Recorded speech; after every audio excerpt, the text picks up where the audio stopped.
Intent is what you wanted to do. Impact is what actually happened. And unfortunately, the world runs on impact. So instead of just saying, that's not what I meant, ask yourself, what do I need to change so my impact matches my intent? You see, most times we intend something different and the impact is completely different as well. And that's what we are talking about in this episode. It's a subtle difference, but it affects a lot of our relationships and our path to success. So, without further ado, let's get into the episode. Welcome to the 5 to 9 Job Podcast.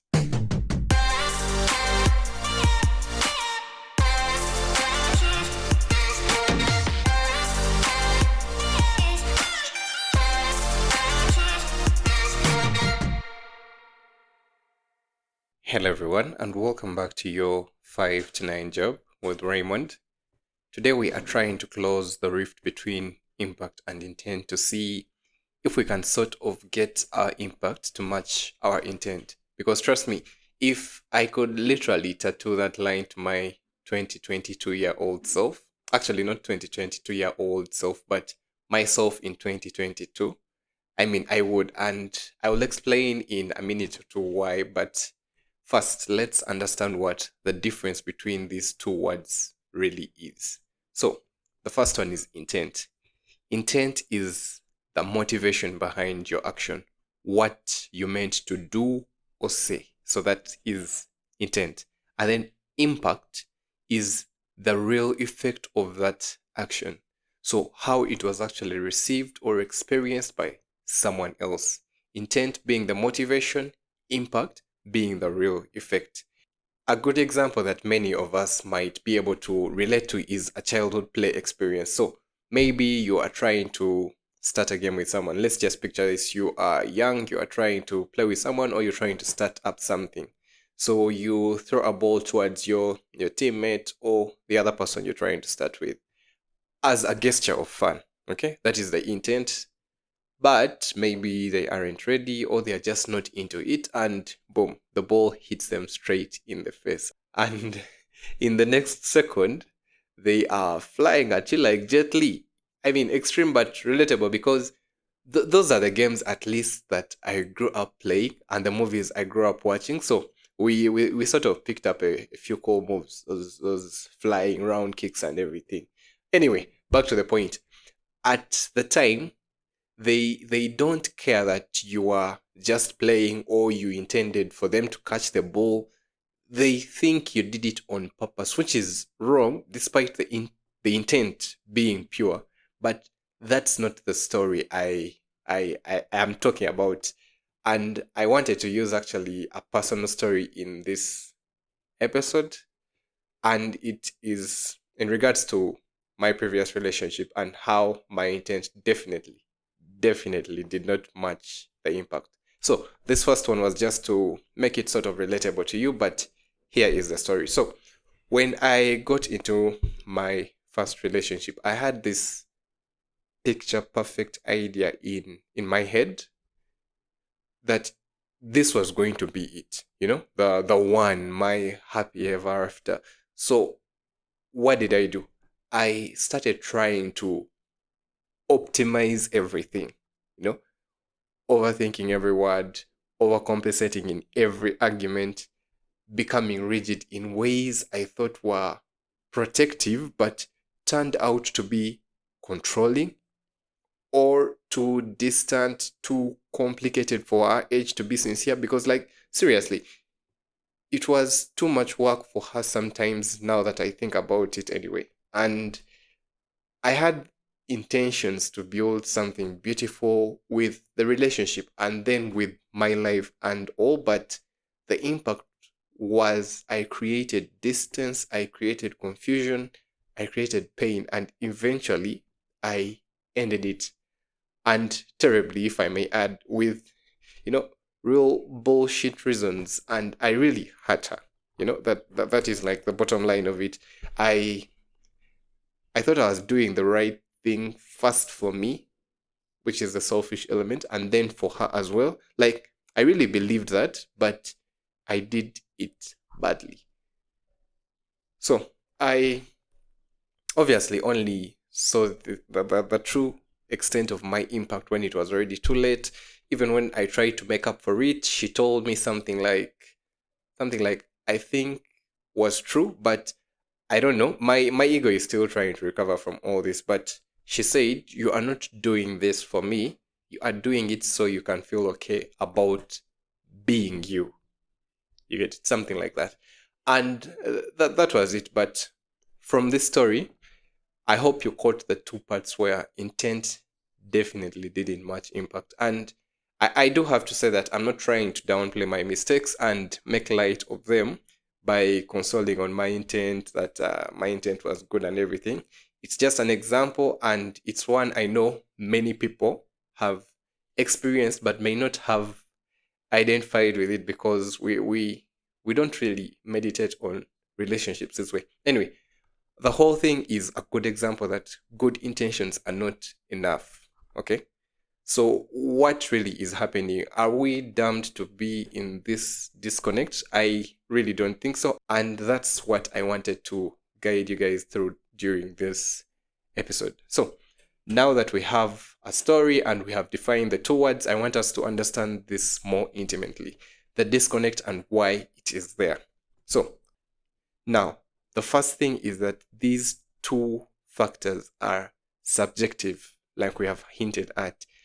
I may mean X, but it is perceived as Y by someone else, and that is subjectivity. In other words, it depends on the people, on the circumstance, and this is where it actually gets tricky. So, disconnect number one is that impact is always filtered through someone's personal lens, their past, their trauma, their culture, their values. So one person might laugh at your joke, for example, and another might feel disrespected. Same words, but very different filters. I mean, just think unsolicited advice, okay? You are trying to help because usually that is the intent anyway. You are trying to help, but it sounds like criticism to the person receiving the unsolicited advice. You get it? There is a disconnect because internally we judge ourselves by our intentions, okay? But the world judges us by our impact or what they perceive. It's different, and that's a reality that we can't change. So I hope we agree until this point. So the next thing we need to understand is how to identify that kind of impact and the form of impact that is portrayed by us in whatever we are doing, because we are already clear about our intentions, or at least I hope so. But the mistake most of us make is we expect it to be automatic, that people will see through our impact and see our intent. So anyway, let's break this down more because I feel like I'm using a lot of analogies and everything. So what should you do instead when you're trying to understand what kind of impact you're going to leave and how to solve it? What should you do differently? The first thing I have thought of figured out is to acknowledge the impact. Now, in the relationship example, instead of saying that's not what I meant, when your partner comes up to you and they're like, okay, you know what, you did this and this really hurt me. You said this really hurt me. Instead of saying that's not what I meant, and obviously what they hear is that your pain isn't valid because I didn't mean to cause it. The first thing you should do is actually acknowledge the impact. So the first thing should be like, okay, I now know that you feel this way. I am sorry. As long as you have first acknowledged that impact. And actually, I've actually combined the second point, which is to apologize for the effect. But anyway, it's just that's not what I meant. I am sorry for this. I didn't mean to make you feel less than you are. I am very sorry. So you acknowledge the impact first of all, and then you apologize for the effect, not just the intent. You don't say, I'm sorry, that's not what I meant. No, I am sorry it caused you this pain. And then you ask, what can I do to make things better, to make things right? Because you see, the other thing that I have learned over the years from, especially from listening to people like Jordan B. Peterson, is that when you make a mistake in marriage, you need to actually sit down with your partner, talk about it, and see that that doesn't happen again. So, in a case where you have wronged her and maybe you haven't wronged her, maybe you thought your intent was this and the impact was this. What I'm talking about is the impact there, because we're trying to understand this impact.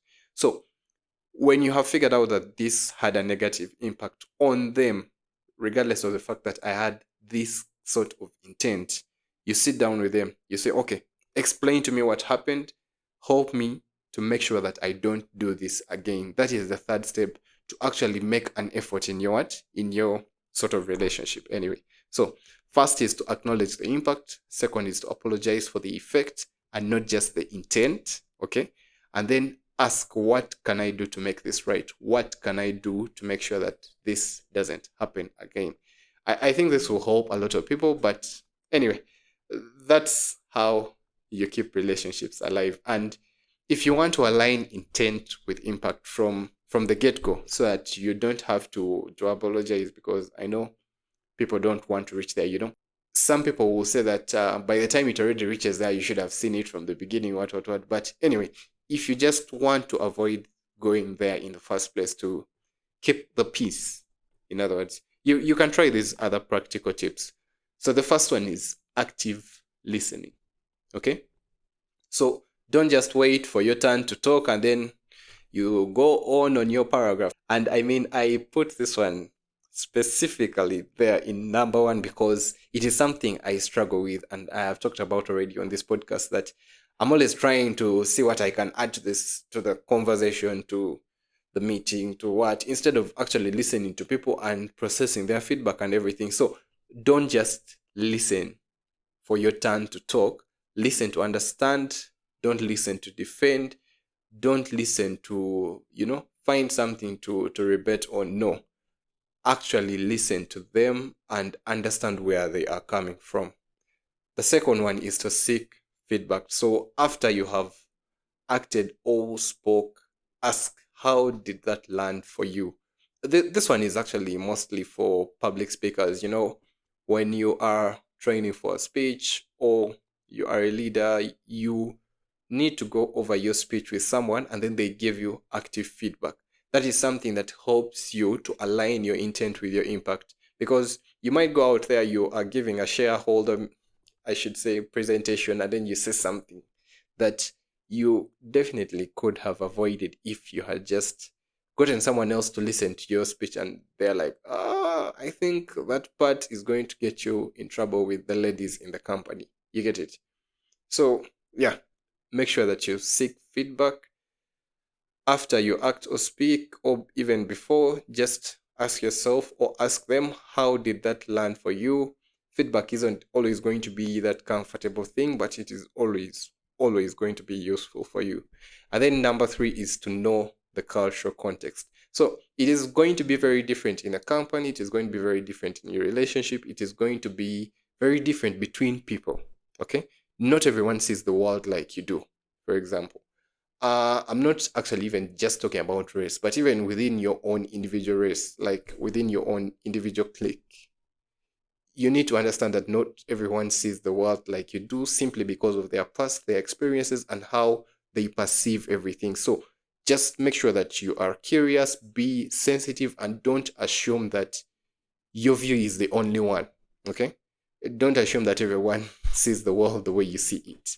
And then if you are having physical and occasional interactions with this person, another thing that helps is to lead with empathy, to ensure that your impact aligns with your intent aligns with your impact. So empathy, cheesy as the word is, allows us to sort of anticipate how our actions might land. So you sort of have this eye into the future of what the impact will look like, and this guides your current actions. So when you take a second to ask, let me say, how would I feel if I were on the other side of this? You start to shift from being reactive to being intentional, in other words. And the people around you are going to feel that, because you see, empathy is something you can feel radiating from the other person. That is going to help you to get your impact on the right path, to align your impact with your intent, because you have already considered the other person's what? The other person's stand. So definitely if you are online, it might work as well, but digital communication is a bit tricky simply because you can't convey things like facial expression, body language, maybe on a Zoom call and everything, but even tone is different on these digital platforms. But anyway, you can try to sort of find ways to communicate that empathy, and well, I hope it helps. But the gap between intent and impact definitely grows when you are on these digital platforms. But I I think by being extra mindful, in the texts that we do, the DMs, it can work if you're just more intentional and careful. If you are texting your spouse or your fiance or however you define yourselves, just ask yourself, does this message send the direct picture, or does it construe the meaning and might misalign my impact with my intent? Simple pauses like that help you to avoid these big fights that sincerely start from very small things. If anyone is in a relationship or anything, you know that something very small can start a really big fight. So that's mostly it. I think I hope I got you to think more of the kind of impact your words, your actions, your beliefs are having on others. I hope you understand that your heart might be in the right place, but if your words and actions cause harm, then you definitely need to identify and fix that. You need to own it. So don't just hide behind good intentions. I didn't intend that, and so on. Learn from the impact, adjust, grow, change, and try to be empathetic. The goal isn't just to be a good person, but also become someone whose presence is clear and consistent. That is the kind of brand you want to build. That is the kind of brand that is going to help you in your relationship, in your business, and in life generally. So I hope this episode resonated with you. I hope it helped. I know I dropped a lot of good insights in this, so kindly go back and listen to a section that you might have found more useful than the others. Otherwise, I think the whole episode was a good one. But if you did like it, please share it with someone that might need to hear this. For yourself, please like, please follow, please comment. We're always going to drop very good episodes like this going forward from the 5 to 9 Job podcast. And from the team, my name is Raymond, and I'll see you in the next one. Bye bye.